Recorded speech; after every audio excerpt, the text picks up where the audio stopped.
Welcome back to Arcane Answers. I'm your host, Lare, and joined with me, as always, are the outstanding Amanda and Sarah. How are you ladies doing today? Fantastic. How about yourself?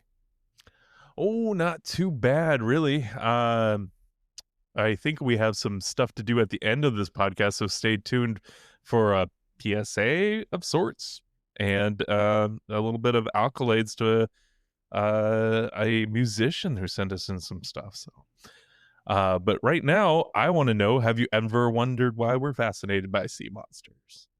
Have I ever wondered? Yeah, because we know absolutely nothing about the sea. That's right. That's exactly what I was going to say. Like, we've spent more time, I think, like in space now.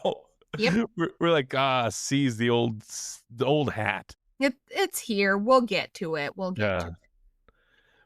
So first up, I want to talk about sea serpents from like way back when, that you can find the Leviathan in myths and in the Bible, and like how it was a powerful symbol for God's power, like cosmic chaos, which I love. You know, I'm a big Lovecraftian fan. And so the idea of like creatures living under the sea that are like just waiting to get us, but Oh. that is one of them, but not everything's all, biblical all the time. There are Greeks and they had their own sea monsters like the six-headed Scylla, which sounds like somebody my daughter goes to school with. Is not the six-headed part, but just like Scylla is such a like normal name. She's like the mother of all monsters. Like like, hey, out there, watch out for the Scylla. It does sound like a very nowadays name. Wow. Have you found tragedies on Reddit, the whole forum dedicated to names with just atrocious spellings? Oh man, I see a few of those every so often where they're like, his name's Jonathan, JKYH. You're like, why? Yeah, no, but that aside, I also have there's the six-headed Scylla, and then the giant whirlpool, and the giant whirlpool, Charybdis. Nailed it on my first try. Heck yeah. Yeah, you did. For ya. Which were basically personifications of navigational hazards.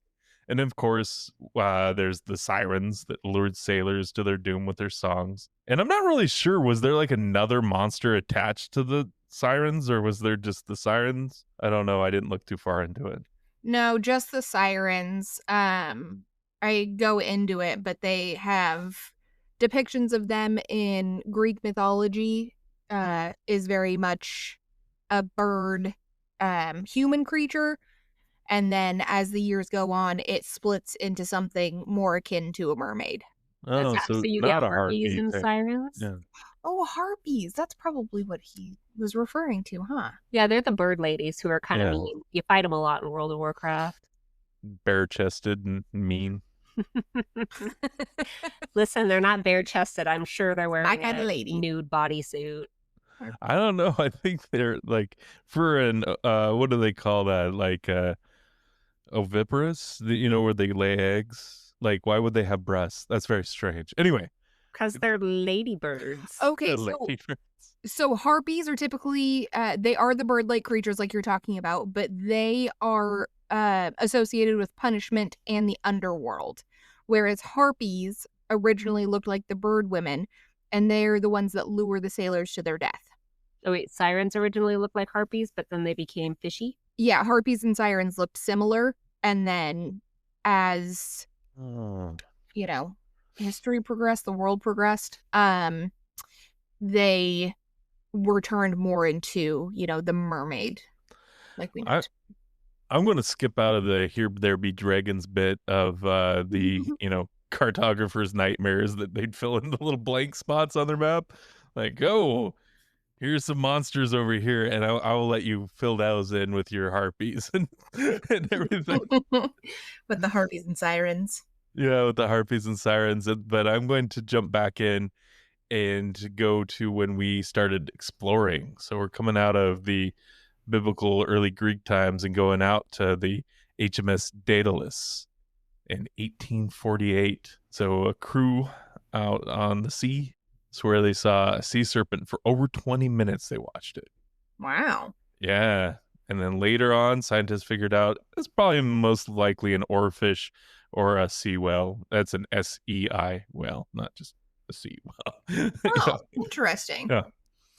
But yeah, so the monsters weren't so much mythical as they were just people not knowing about their world. Right. Like the Kraken, right? You know, the like off not the one from the 1981 movie where it's a weird monster, but like the one off Norway. That idea of the Kraken, which might be a giant squid. Mm-hmm. You know, that could have been something they saw. They're like, I would freak out. Even today, I would be like, just because you gave it a scientific name does not mean it's not a monster. Absolutely. I felt that way when I was looking at like what sea monsters might lie off of New Zealand, because they have a ton of sea monsters, but they're all real. Like they exist. They might be rare. They might be super deep, so you don't see them that often. But there is plenty of things to worry about in the Southern Hemisphere. There's plenty of things to worry about right off our coast. Yes, there is. We're landlocked. What are you talking about? Oh, well. Hey, Yeah. our cryptid is a giant octopus. In one of our many man-made lakes? Yes. That's true. We We've found a talked way to about bring the ocean to the Midwest/South. That's true. Oh, you know where we used to live back in Washington, right on the border, there was like a little lake up from it in Canada called Lake Okanagan. Yes. And I lived right next to it, and there was a sea monster in it named Ogopogo. Did you ever see the Ogopogo? I never got it. Well, I saw the stuff they put out in the water. Like, Right. there's statues to it, you know. And a popular folk song, which I never heard, that was made in the 1920s. Before Really? that, it was like a scary monster, or you know, something that was To be powerful. feared. Yeah, to be feared by the First Nations people that I can't pronounce their name. Silex, I think. I'm going with Silex people. They called it the Nahanik, and I am apologizing in advance for that pronunciation. But yeah, Ogopogo is now its name, and there was once a $1 million bounty on it. Interesting. Yeah, footed by Lloyd's of London. They're like, yeah, if you can find this monster, we'll pay you $1 million. We'll pay you for it. Yeah, I mean, it actually right now is still protected by the BC Wildlife Act. So Nice. if you do find it, you can't harm it. It's a protected prehistoric monster. That is really interesting. Your fines are more than your reward. Right. Yeah, absolutely. They'll give you $1 million, but we'll charge you too. Yeah. What's crazy about it is it's like a snake-like creature with a head that looked like a horse or a goat, Mm-hmm. and I think it had little legs. What? Okay, first off, that is an adorable mental picture I now have. Kind of like Trogdor's arms, only on a serpent horse. Yeah. I'm not sure about the legs, but there's a goat. Like, I'm going to show you a picture of it later off air, or you can just Google it. There are so many really cute images of Ogopogo. I mean, there's some supposed to be like terrifying ones, but Oh, like, she's showing me right now. yeah, Google Fiend. and that like there's this really cute one, and I've actually seen it. It's right on the marina there that they put in the cement, and it looks cross-eyed a little. That's what I just It is showed her. really Like, cute. sticking out. So I find it really interesting that so many sea serpents are described as having a horse's head. Yeah. Yeah, that That's is real interesting. common. But that's all I had for my section, so I'm going to turn it over to you. Well, all right. I will take us back to ancient Greece, where we will talk about the sirens to begin with. So in Greek mythology, sirens were first depicted as having the head of a woman and the torso of a bird with feathered wings and taloned feet. Later on, they were said to have nope, I just said that. Good Lord. Well, I'm going to Sorry. say this while you're looking that up is like, Man, sailors must have been hard up because, like, my only understanding of sirens is that they're supposed to be very alluring. And if it's just a woman's head on a bird, I'm not being like, yeah, Well, here's the I'm deal. going to swim into the ocean for that. Uh, the deadliest part of the siren is its song, and so it hypnotizes the sailors, Mm. which in turn shows them as these beautiful, alluring women. Oh, okay. Right. Yeah, so it's all part of it. So, they would sing to lost sailors, typically luring them into a storm or into the rocks, to kill them. Mm. During the Middle Ages, the appearance of the siren changed, so it was no longer that half woman, half bird. It shifted into something more akin to what we think of as a mermaid, with the head of a woman and the tail of a fish. This was probably influenced by Celtic folklore. In literature and art, the siren's seductive quality was emphasized because, of course, it was. Hmm. One siren I came across that was talked about quite a bit was Melusine. She was a freshwater spirit, often depicted as a woman with the lower half of a serpent fish or a two-tailed mermaid. So that's like That's the the Starbucks logo. Starbucks logo. Correct. So again, that was more during the medieval times, but originally the siren was that terrifying looking part woman, part bird. And I think it's funny that a lot of the sea creatures that we talk about, or the hazards that sailors have that feminine quality to them, Mhm. because one of the lures was a woman on a ship was actually bad luck.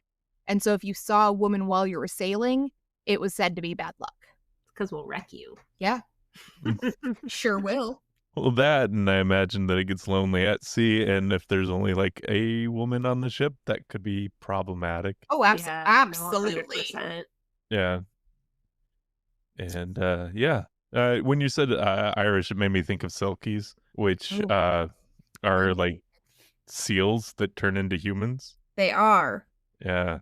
So, so going in from sirens, we're going into mermaids or merfolk, because unlike sirens, mermen and mermaids are a thing. So merfolk is what they're called. Sure. They could be either feminine or masculine. Well, if they got the lower half of a fish, does it really matter? You either have to cover up with clamshells or you don't. Oh, I see. I wonder if mermaids spawn like fish. Well, they would have to, right? I mean, like,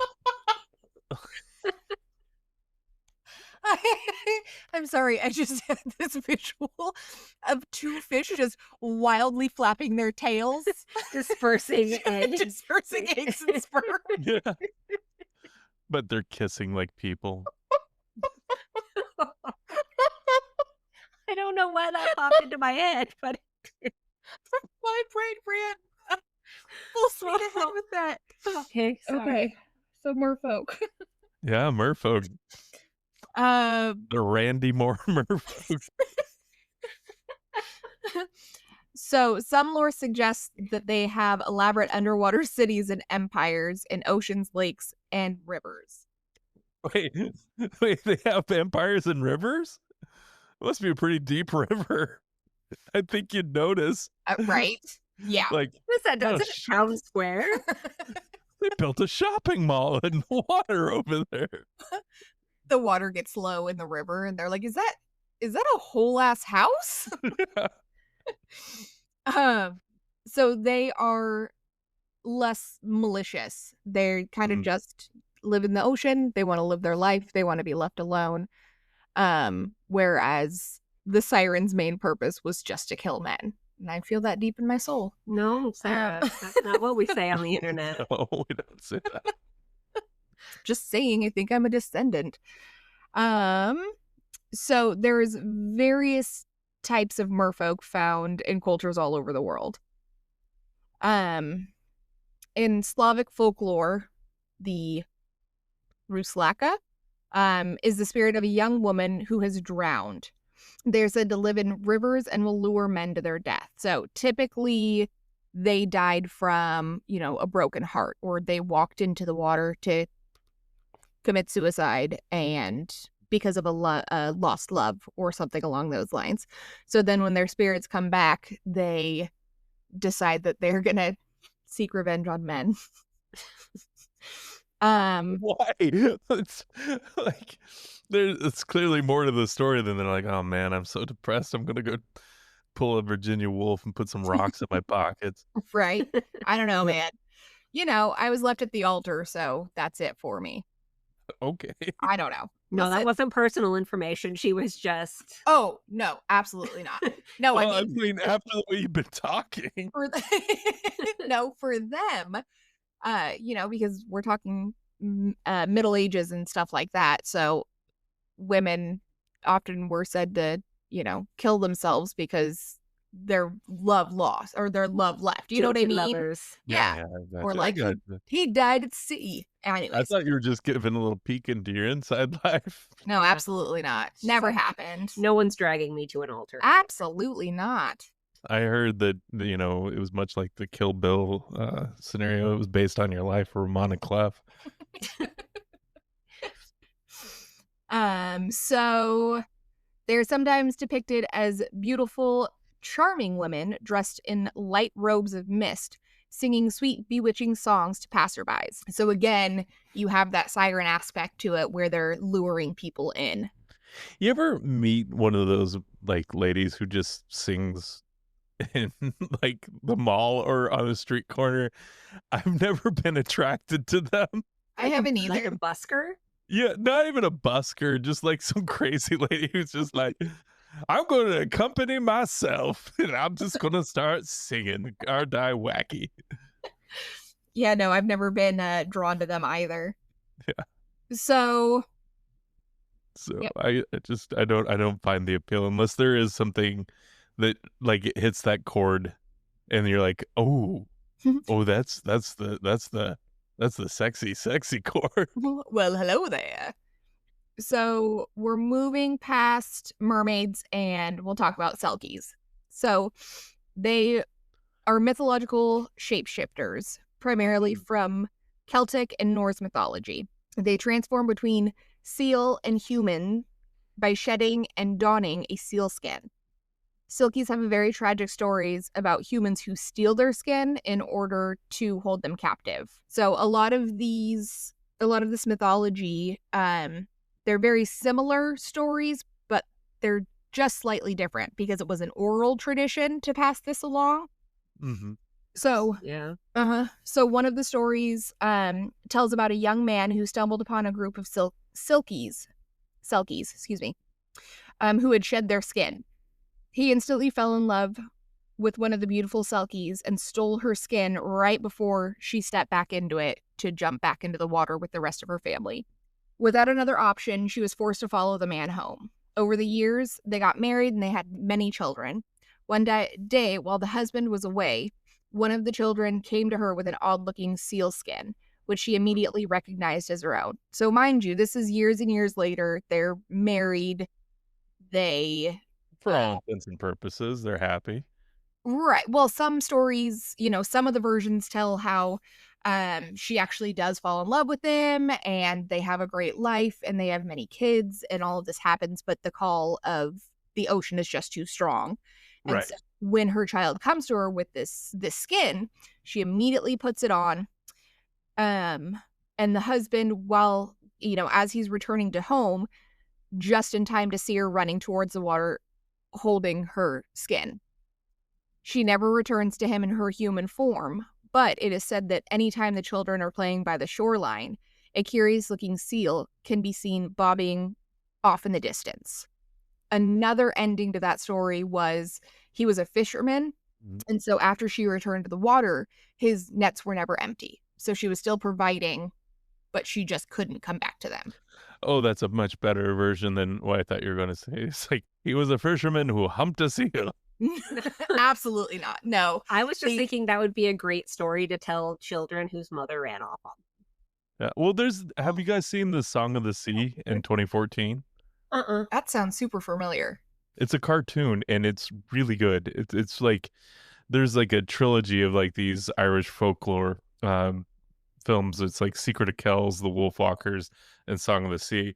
I highly recommend them for anybody with like a little bit of Irish heritage in them. So Those look really cute. yeah, it's pretty darn good.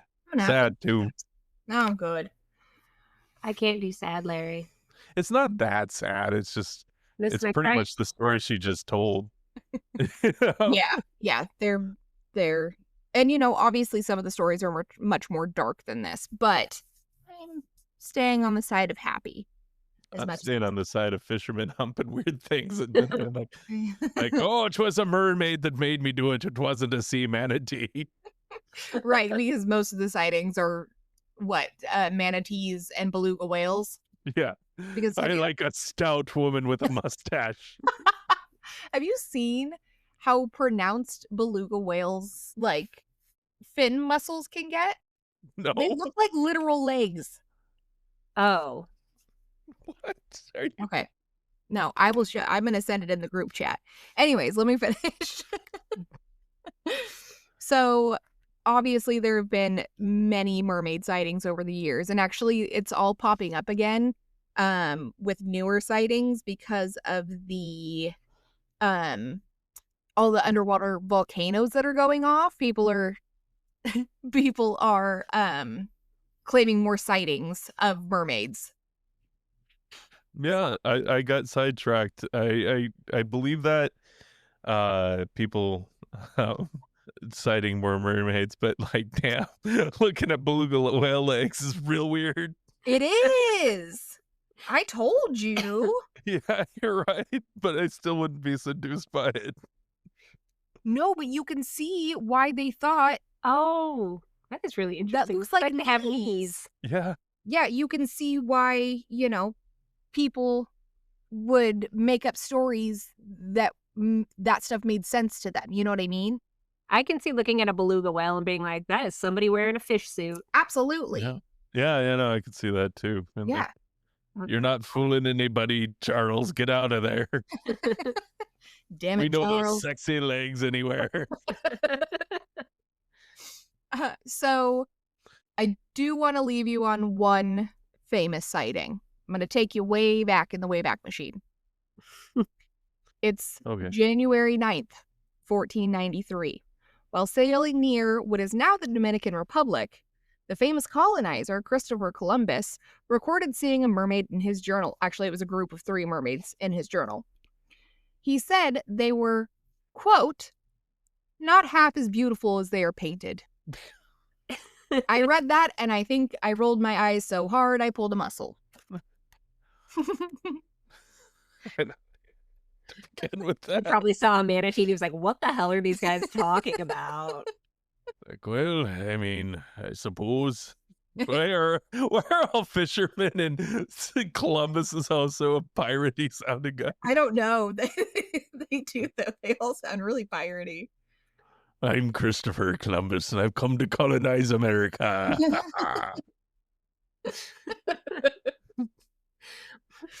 Well, I went ahead and focused my sea monster search in the southern hemisphere. So our first stop is going to be New Zealand to take a look at the shape-shifting water creatures from the Maori tradition called Taniwha. So these creatures live in deep water and especially dangerous waterways and are often depicted as some sort of lizard or dragon-like creature. The Taniwha come in both ocean and freshwater variety, and depending on the Taniwha in question, can either be a guardian protector of a specific group or a spot, or it's an absolute menace who eats people and takes human wives. One or the other. Like, that's it. There's no in between. Interestingly enough, part of their lore is that they came to New Zealand with the Polynesian ancestors of the Maori when they made their canoe trek. Oh. So, this is going to sound odd, but there was a very famous Riso dolphin named Pelorus Jack, who was thought by some to be a Taniwha sort of shape, like shapeshifter. Yeah. I don't know what you call incarnation, perhaps. in the late 1800s. So it would escort ships through a particularly sketchy stretch of Cook Strait in New Zealand. Sailors became super superstitious with this dolphin and would often look for Pelorus Jack or wait for them before they went into the area because no ships had ever wrecked when the dolphin was near. Interesting. Yeah, and this dolphin was active between 1888 and 1912. Well, in 1904, some jerk on the SS Penguin took a shot at Pelorus Jack, and the dolphin never escorted that ship again. Just that one? Just Yes. that ship, or oh It's wow, just that ship. And also, New Zealand was like, what the hell? So it prompted legal action to protect Pelorus Jack, who was possibly the first sea creature protected by law anywhere. wow. That's And incredible. yeah, and in 1909, the USS Penguin smashed into Tom's Rock, killing 75 people in New Zealand's worst maritime accident of the 20th century. Well, I mean, I can't say that I appreciate the innocent deaths. That I mean, if it was just that one guy, I Right. feel a Yeah. lot better about it. Yeah, but I thought it was interesting because this was like a real dolphin, but there was there were people who definitely thought that he was a Tanifa incarnation. That's interesting. Are you saying And to be Tanifa or Taniwa? Nope, it's Tanifa. Can you spell know. that for me? Yeah, it's Taniwha. I know the spelling. Well, if people are trying to look it up, Oh yes. Yeah, the spelling is definitely misleading. okay, so it's pronounced Antifa. No.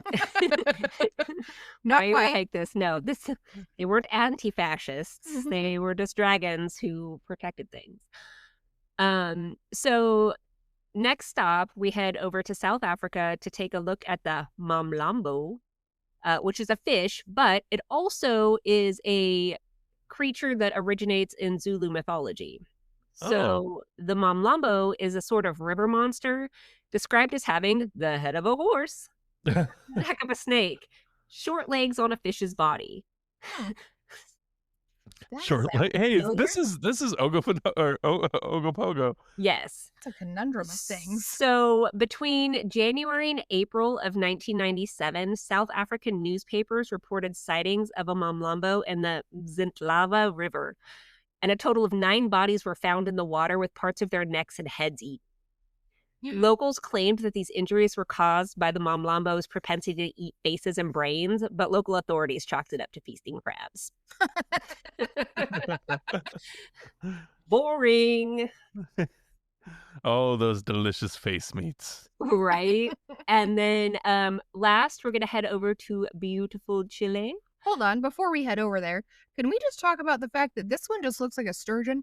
Yeah, so it is actually a fish, but there's other... Like, it's a real fish, too. Like, it's in okay. Fisherman's Guide. Oh. But the creature and the actual fish are 2 different. Gotcha. That's What's the fish called again? The Mamlambo. Mamlambo. Mamlambo. Mamlambo. I know, it's such a good See, word. I told you, it pops It into my is. head every time she says it. It's a great word for face-eating fish. I know.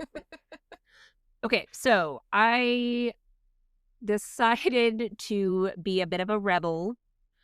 So I'm going to preface this by saying that this isn't actually a biological monster, but rather a notorious ghost ship known as Caleuche that sails off the coasts of Chile and some of the larger rivers. So this ship is commonly described by eyewitnesses as a brightly lit ship that attracts its victims with beautiful music. It's basically like a party ship is kind of what it sounded like. So ordinary people who board the ship come back so disconnected from reality that they are unable to reveal the ship's secrets. Ooh, it's like a fairy ring kind of thing. Yeah. Interesting. And as for the crew, in some tellings, it's composed of witches and demons, but in others, the crew is made up of drowned sailors brought aboard by the god Mialobo's mermaid daughter, Pincoya, where they spend the rest of eternity doing piratey things. So when the crew is on shore leave, it's said to make deals with merchants to spend time with their daughters for entertainment. Oh, wait, what? Merchants, yeah, they're like, hey, how about your daughter? You want to make a deal? So merchants who suddenly become wealthy are rumored to have made deals with the crew of the Caleuche. And even into the 1960s, people still whispered that the houses that went untouched by the fires following the following the Valdivia earthquake were owned by people who were beneficiaries of a relationship with Caleuche's crew. Yeah. So it's pretty fun because it kind of intertwines indigenous beliefs with piracy and was probably morphed over time into kind of this cover for smuggling operations. Okay. That makes perfect sense then. Yeah. They're like, Yeah. there's a party barge out there.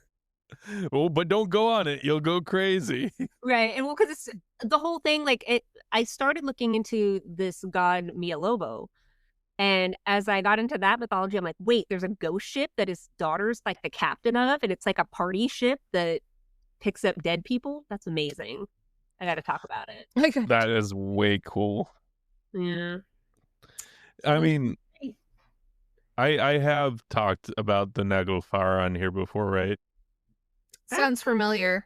The ship made out of toenails and fingernails during Ragnarok. I think I blocked it out. I think we have talked about it, but I don't know if it actually made it on air. Yeah. Totally not a party barge. That's what it made me think of. Not a party barge I'm going on, at least. There is nothing that's going to attract me to that. Absolutely not. Well, I mean, look into it. It might not even mean that, but some people think it means that. But anyway, I prefer Chilean party barges. That sounds awesome. If I still drink, I would go in search of that. Yeah. Or nobody knows what they do on the ship. They come back so disconnected, so you might just be going and playing Pinochle. I wouldn't mind that. I don't know how to play Pinochle, but I would learn to be on the party barge of the dead. That sounds freaking awesome. Yes. Party Like, barge of the dead.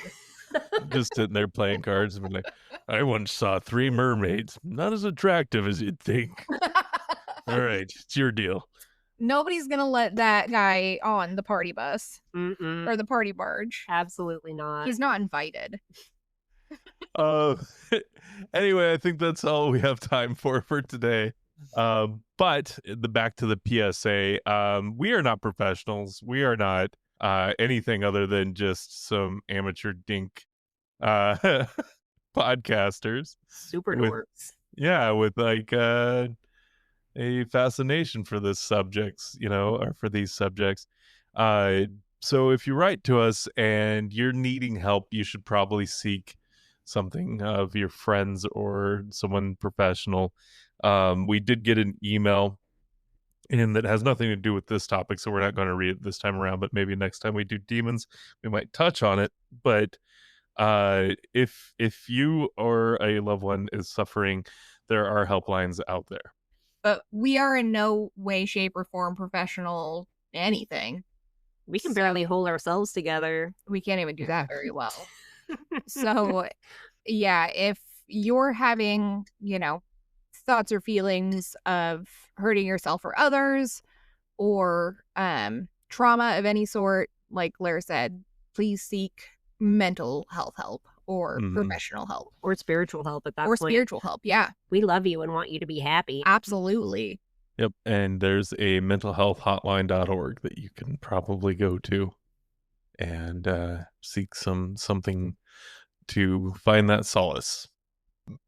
But on an up note, there is a band in Seattle that I think you should check out. They sent us some nice things saying that they enjoyed the show and that they had written a song, I don't think for us, but that ties into what we talk about, and it is called The Night Hag by Very Serious, and you can find them on Bandcamp. Maybe throw them a few dollars their way. The Night Hag by Very Serious, and it is a really good song. All right, so put down your harpoons and pick up a scythe because we're harvesting for crop circles. No? Okay. Hold it back, Sarah. Hold it back. I can't. I'm stopping there.